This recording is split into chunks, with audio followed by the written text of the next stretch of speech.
Hi, this is Dan Bullard, retired electronics engineer, sitting on the front deck of my houseboat again. It's not a nice sunny day.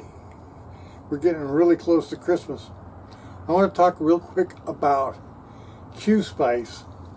I noticed a conversation on LinkedIn. I follow all this stuff. And somebody was saying how much they love QSpice.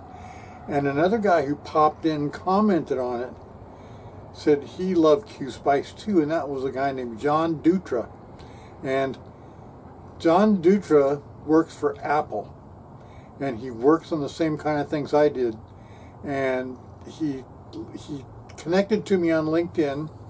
It was my idea, and I was talking to him about my book Distortion, and he said, "Oh, I'd like to read it." So I sent him a copy, and he said he never got it, so I sent him another one. So he must have got 2 copies of Distortion.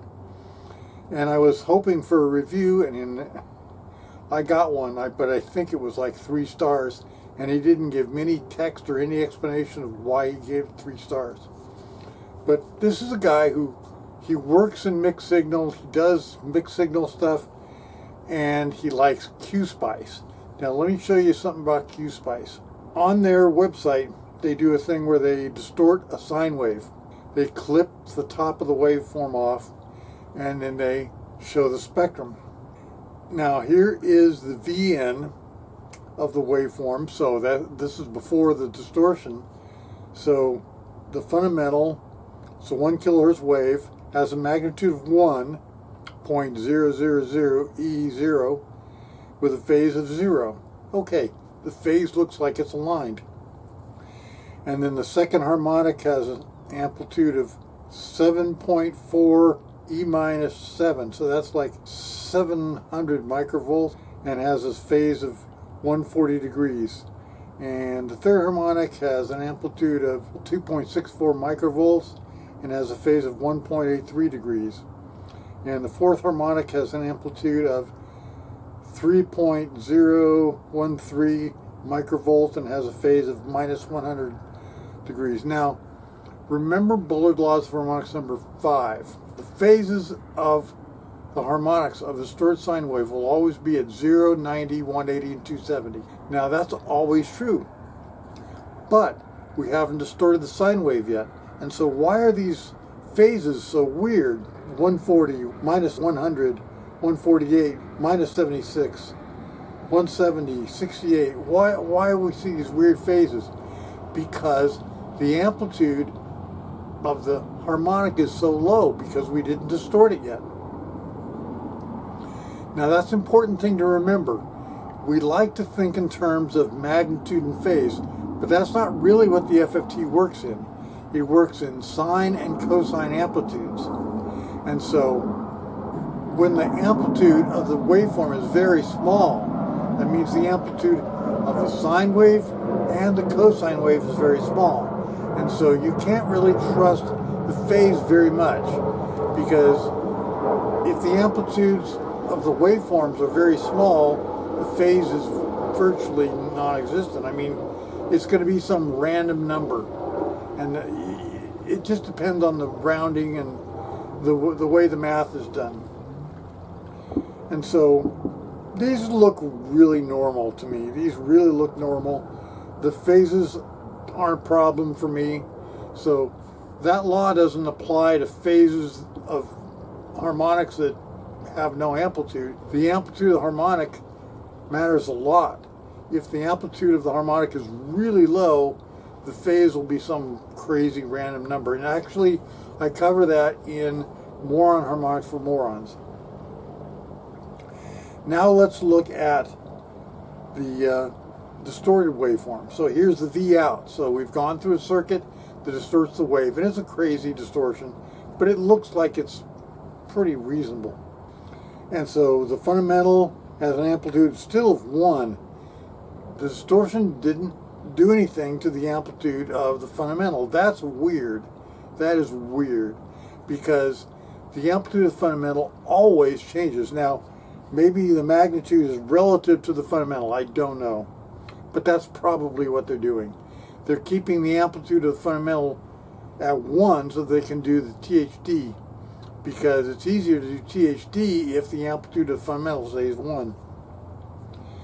Then let's look at the amplitude of the second harmonic. It's 3.538 E minus 2.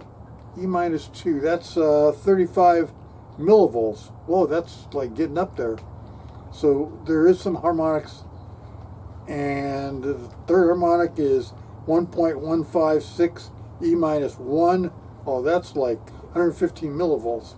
And then there's the fourth harmonic, which is 1.991 E minus 2. So what is that? That's 19 millivolts and so on. But what's important is look at the phases. The phases now kind of come alive, don't they?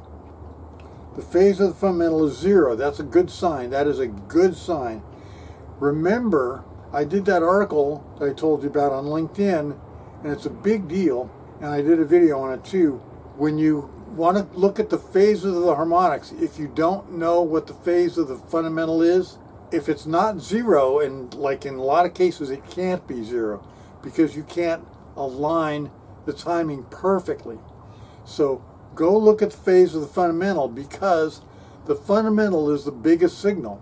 And so that's where the lowest error is. The smallest error is in the fundamental, not just in the amplitude, but in the phase. Because the phases, remember, it's the arctan 2, but remember that it depends on the amplitude of the cosine and sine amplitudes.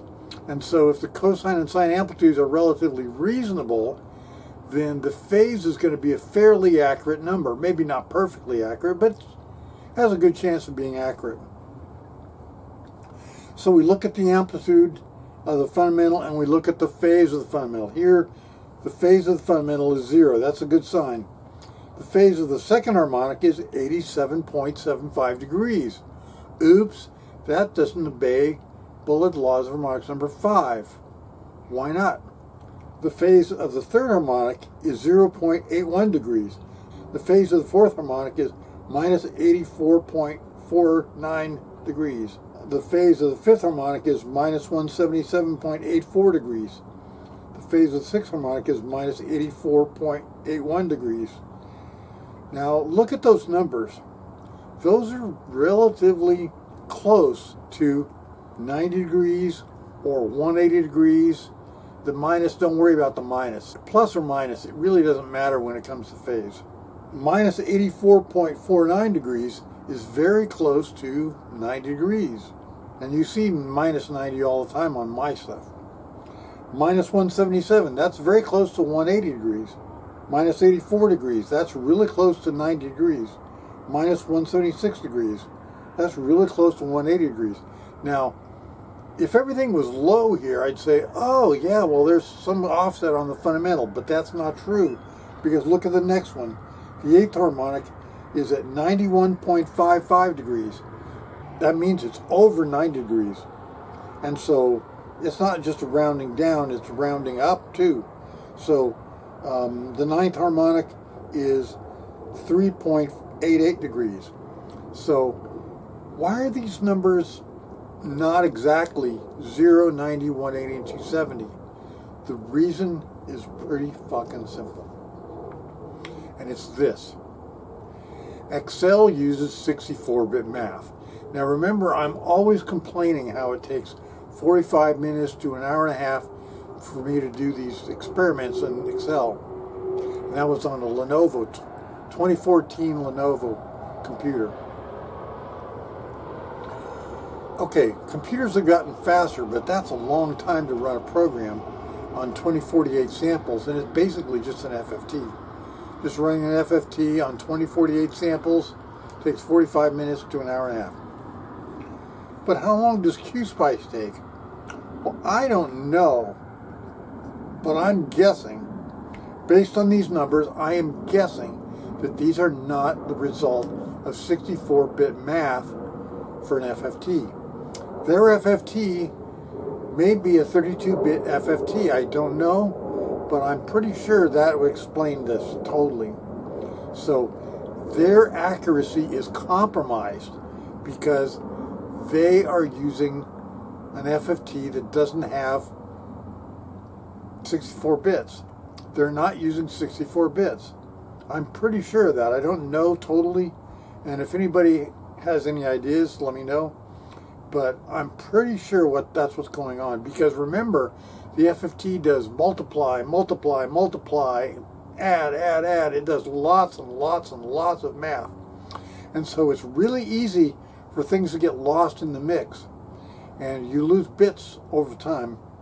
Excel uses 64-bit math, and I swear it is so amazing. I had explained this to somebody on LinkedIn the other day. When you do an FFT in Excel, okay, I've never run an FFT that works better than Excel. It can be slow, true, but I've never seen a better FFT in my life. And I've run FFTs on lots of different machines, lots and lots of different machines. When you do an FFT in Excel, you get phases that are in radians. So what's 90 degrees? Just imagine, what's 90 degrees in radians? Well, it's pi over 2. Now, what is pi? Pi is a number that goes on forever. It has no end to the number of digits. It's endless, totally endless. So it goes forever.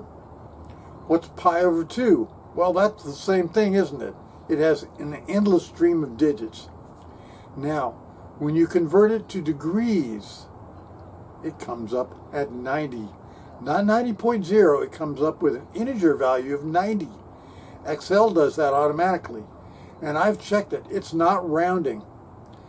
It takes pi over 2, converts to degrees, and it doesn't do any rounding, and it still comes up with an integer. So in Excel's 64-bit math, it knows that pi over 2 with all those digits is 9 degrees. It knows that absolutely. I've never gotten a decimal point after a phase when I've converted from radians to degrees in Excel. In everything else, that's happened to me. But in Excel, it's never happened to me because it's that accurate. Excel was written to be accurate, right? It's extremely accurate. What's Excel usually counting? It's usually counting money. You think people give a shit about how much money it is counting? Oh yeah. Oh yeah.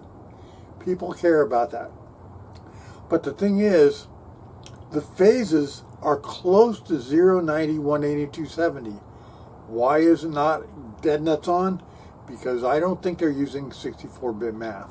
I think Excel does a far better job. So when people say, oh, Dan, you want me to use Excel to do this stuff? Well, I'll just go talk to my tax accountant. Great, go talk to your tax accountant, because Excel is the way to go. Honestly, it's amazing because I cheaped out. There were lots of other options for me to use different tools for doing this. I could have done MATLAB and had to pay like $6,000 for a MATLAB license or something, but I didn't. I cheaped out. I used Excel. But it's a good thing I did because the resolution is very high. It's very accessible to anybody on the planet. You already know that other guy, Dan Schofield, went off and did this stuff in Excel. And it's available to anybody on the planet. So if you want to do these experiments, you can. Just go to my website, danbullard.com, go to the DSP page and go look around. You'll see a bunch of Excel stuff. Download it, follow the instructions, do the experiments. You'll see how it works. So the FFT, I really am amazed at the FFT in Excel. It's an amazing thing, and thank God it's still there. And so I think Excel is superior to this QSpice thing. I would never use QSpice or anything like that. I've used simulators and stuff in the past. I don't really care for them because I don't know what they're doing. I'd rather do it myself. I've done it myself in the past. I'd rather know what it's doing, and I want to do it myself. I'm not going to leave it to some other guy that's got this crazy idea. Like, oh, we can get away with 32-bit math. No, you can't. No, you can't. So, QSpice is inferior to Excel. Trust me, I believe it. QSpice is inferior to Excel. John Dutra, sorry, you're a fan of something that's inferior to Excel. You have Excel, and I'm sure you have QSpice, and you are fooled into believing that QSpice is going to help you. It's not true. So, we're getting there. We're almost up to solstice, and here we go. Oh my God. Anyway, once again from the river, this is Dan Bullard. See ya.